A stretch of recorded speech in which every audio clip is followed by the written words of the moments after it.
Hello, Mission Otaku. Okay, so due to, like I was sort of explaining in the mission video, due to the hurricane, Kaio-chan obviously couldn't make a mission video this week. So I made one this week. She will make one next week, so do not let that throw anybody off. After Kaio-chan makes hers, Sega Kid, then Nick, then Dylan, then Rachel, so on and so forth. So we're just gonna switch up these 2 weeks, just this one time, because of Mother Nature. So and let me be the first to say this week, Kaio-chan, we are all very thrilled and happy that you are safe and sound, and everybody that you know is safe and sound. I am very, very happy to know that you are okay.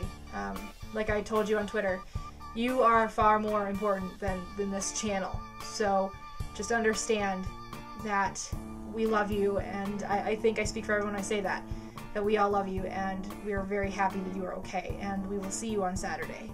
As for this week, we are talking about the first anime that we ever saw that we knew was an anime. The reason I didn't want to make this a reviewing week is because, first of all, the majority of us who have seen an anime that we first knew was anime, probably everybody knows what it's about. I know my first anime that I knew was an anime, everybody knows what it is, and there really is no mystery behind it, so there is no reason to review it.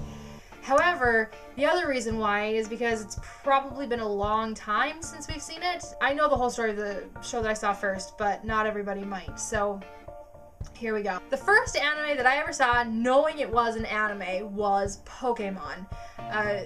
This was the very first time that I was ever able to go, this is Japanese. Little did I know beforehand, I had seen many other things, Dragon Ball Z and stuff on Nick Jr. and things like that. But the reason I knew that Pokemon was an anime, or at least a Japanese cartoon, was because of the fact that I knew the games came from Japan. Because I had read an article at one point about these Japanese games that had come to America, and they were this new love of mine, Pokemon. So I knew that it was from Japan, and that's really the only way I ever knew. I never understood that there was a whole sub-genre of cartoons called anime. That had not really crossed my mind yet. That didn't start crossing my mind until I got into Yu-Gi-Oh! But as far as I knew, this was a Japanese cartoon or an anime. I started watching it because I loved the game and I wanted to see the show version of it, and it took me forever to see the show. I got into it by playing the game first. I played Pokemon Blue, which eventually went into Red, and then by the time I was like halfway through Red, I found out the channel that the show was on, and then I watched the show, got into Yellow because that was just so much fun. You were playing Ash instead of Red, and it was just a lot of fun. So anyway, I got into it that way, and I did love it. I loved every minute of it, and to this day I still like the old Pokemon stuff, as hokey as it is, or as childish as it is.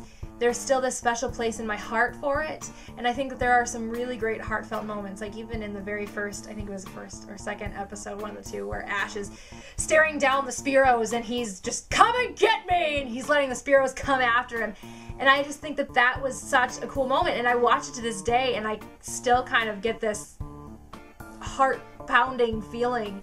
Another one, of course, is the Butterfree moment. The Pikachu episode in season 1,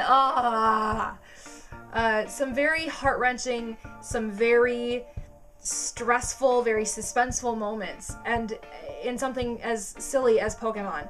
I just think that it's still, to this day, very, very timeless, and it's actually really awesome for people that don't even really like the kids stuff anymore. I think it's probably one of the most successful 4Kids dubs in history, and it will go down in history as one of the most successful 4Kids dubs because it still captivates us to this day.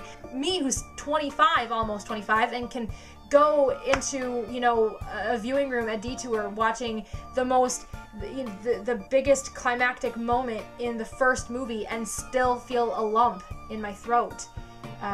For that moment. And I mean, I'm sure everybody's seen all of this, but just in case they haven't, I hate spoiling things for people, so I'm not going to say what happens. But those of you who know, what happens, know what I'm talking about, and feel that same lump in your throat every time you see it. I just think that it's still just so wonderful, and I think that it's so important. It's such an important staple in anime, and I just love it. So, to this day, I still love it. So, I don't watch it as often as I would like, but I do want to get the DVDs of the little sagas. I want to get the